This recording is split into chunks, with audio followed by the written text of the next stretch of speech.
What is going on, y'all? It is the Caveman back at it again with another video, and we're talking week 5 game picks. I think if you're new around here, even if you're new, you should probably know how this goes. I'm just going to go through each and every game and tell you what I think is going to happen and pick a winner. Pretty self-explanatory. Before we get into it, you guys know the drill around here. Mott's applesauce, if you're ever hungry, thirsty, whatever it might be. Mott's applesauce will satisfy whatever satisfy you need to satisfy you with the Caveman guarantee. I promise it will never fail you. Let's talk about week number 5. Last week was interesting as hell, all right? A lot of different things went ways that I just certainly did not expect them to. Specifically, the Titans losing to the Jets. That's who I picked in my survivor pool, and I was extremely upset. Like, I was rattled when the Titans lost that game. Like, I thought that was a for sure lock, and that really grinded my gears a different way. But other than that, I really didn't do all that bad. I went 11-5 on the week. But I mean, it actually hurts my head, the fact that Tennessee lost that game. Like, I can't talk about it or else I'm going to get riled up all over again, and I just don't want to do that right now, all right? I'll just get really upset.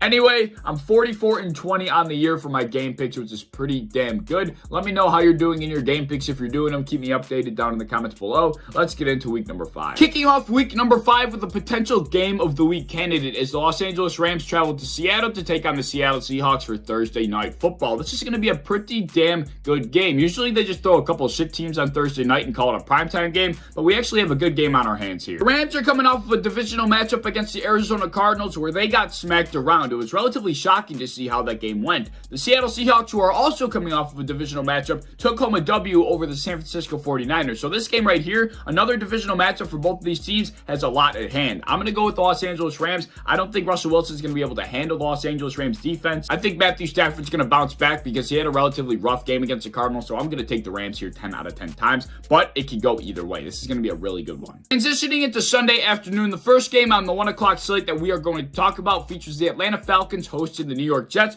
who ruined my survivor pool last week. We're not going to talk about it. This shit's hard. Like, it's an absolute crapshoot of a game, but it's hard to choose. As I just mentioned, the Jets are coming off of that upset victory over the Titans, and the Atlanta Falcons, who seem allergic to winning, are coming off of that loss to the Washington football team, where they blew a lead. The football team fought back to win. That was brutal. I just don't know who I could safely say is going to win this game. I really don't think there's a lock here. I don't know, man. I mean, which way can this actually go? Like, the Jets, I think they only won because the Titans were severely depleted, not only on offense, but on defense as well. And the Falcons, they blew a lead, but, I mean, the football team isn't brutal, so, I mean, I guess it's okay. I'm going to go with the Falcons here, but, I mean, honest to God, I really am so unsure, but I'm taking the Falcons. Next up, we got the Minnesota Vikings hosting the good old Detroit Lions, who are coming off of quite a joker-fied loss last week against the Chicago Bears. I mean, the Lions just could not get out of their own way last week. I really felt bad. And I would assume that the Lions' struggles are only going to worsen against a better Minnesota Vikings team. I just don't think there's really much of a chance the Lions have here in this divisional matchup. I'm going to take the Minnesota Vikings. I'm sorry, Detroit. Maybe you'll get one eventually. Next up, we travel to Heinz Field, where the Pittsburgh Steelers are going to be hosting the Denver Broncos. Both of these teams are coming off of losses, where the Denver Broncos lost to the Baltimore Ravens and the Pittsburgh Steelers lost to the Green Bay Packers. This game, I think many people would be quick to take the Broncos because everybody's just, really hating on the Steelers right now, including myself. But just based on recent events with Teddy Bridgewater going down, and I thought the Steelers played relatively okay against the Packers, I'm going to take the Steelers here. Assuming Drew Lock starts because Teddy Bridgewater is concussed, this game can go one of two ways. Drew Lock just balls out and he shows everybody that he should have been the starter in the first place, or Drew Lock shows everybody why he got benched and he plays absolutely brutal. I'm going to go with option number 2. I'm going to assume he struggles against this very decent Pittsburgh Steelers defense, which is banged up, but I still think he's going to struggle. I just think that this is going to be the week that the Steelers kind of snap out of this losing streak that they're in. I'm going with Pittsburgh at home. Next, we have probably the biggest, most massive, largest slaughter that we're going to have this entire week.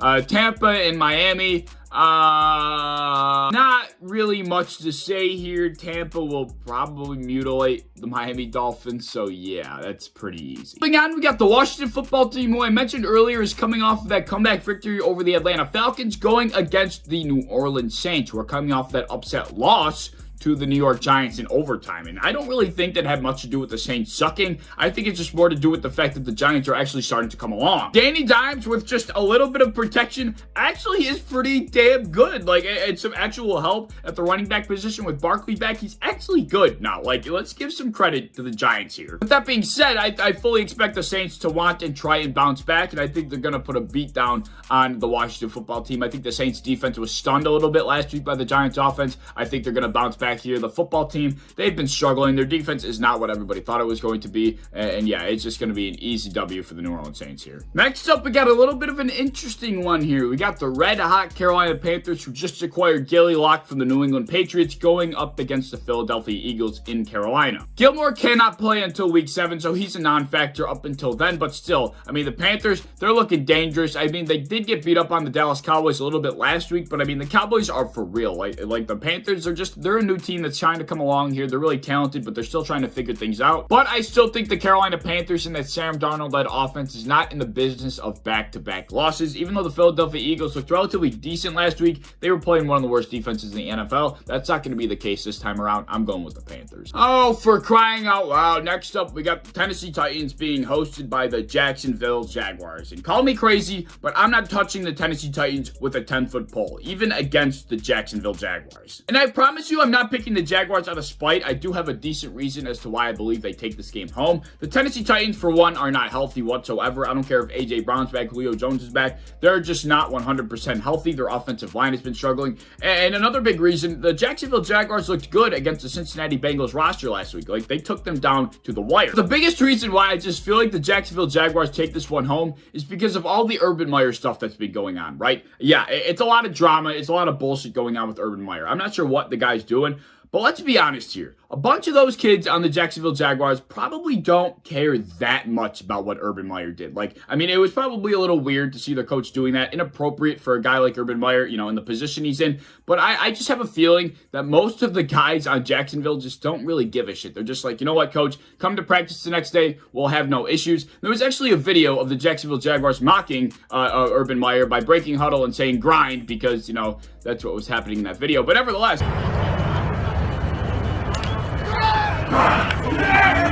I don't know, all that Urban Meyer stuff, it's not like he harmed anybody. He didn't like do anything harmful to another person. I think it was just something he did inappropriately that he shouldn't have done as the head coach of the Jaguars.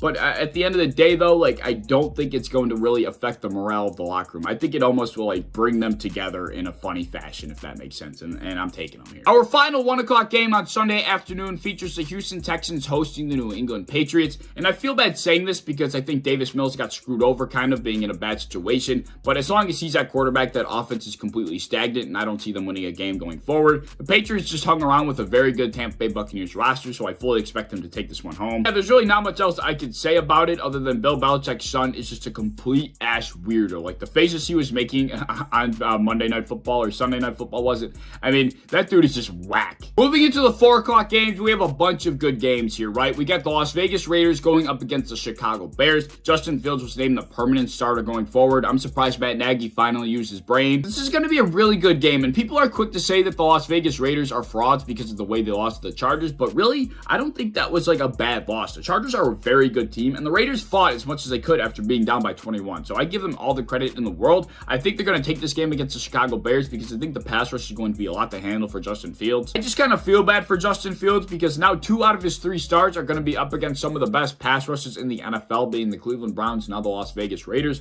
He got a good victory under his belt against the Detroit Lions, but I don't think he's going to have much luck here. Very tough setting for Fields here, and I'm giving this one to the Raiders. Moving on, we have one of the best games of the week. It's the Cleveland Browns head to Los Angeles to take on the Los Angeles Chargers. This is going to be a very, very, very good game as 2 elite AFC teams go head-to-head. The Chargers are favorited here as they come off of 2 divisional victories over the Chiefs and then the Raiders last week on Monday Night Football, but I think I'm going to go with the underdog Browns in this one. Browns offense has been struggling as of late. Baker Mayfield is dealing with an injury which is clearly affecting his on-the-field play, but I just have a feeling their defense is just going to do a majority of the heavy lifting against the Chargers. Once the Raiders last week showed that they could shut down Justin Herbert in the second half, that's when that team kind of really started to collapse, and that's when the Raiders started to sneak back in that game. Understandably, the Chargers were able to shut the door, but I don't think that's going to be the case with the Browns. I don't think the Browns defense is ever going to crack against Justin Herbert and the Chargers. I just think their defense is way too damn good. Moving into the second round of 4 o'clock games, we got the Dallas Cowboys and New York Giants going head-to-head in a divisional matchup. Both of these teams are coming off of very impressive victories in week 4. Even though it looks like the Giants are putting shit together over there, the Dallas Cowboys already have everything together. I mean, they are playing lights out. Their defense is actually showing up to play, and it's becoming one of the best in the NFL to everybody's surprise. Their offense is just churning on another level. I really don't think there's much of a chance that the Giants have in this game, regardless of how well they've been playing, only because the Dallas Cowboys are on a roll. The final 4 o'clock game that we have features another divisional matchup. The Arizona Cardinals and the San Francisco 49ers are going head-to-head in a game that has a lot at hand, just like the Rams and Seattle Seahawks game tonight. Did not think the Cardinals were going to be it this year, but they've really been proving me wrong. They look damn good, especially after the way they handled the Los Angeles Rams. I mean, they're looking like Super Bowl contenders. There's no other way to put it. I really thought that the 49ers were going to be able to take care of business against the Seahawks last week, but that they lost. It made the division a lot spicier. And with that being said,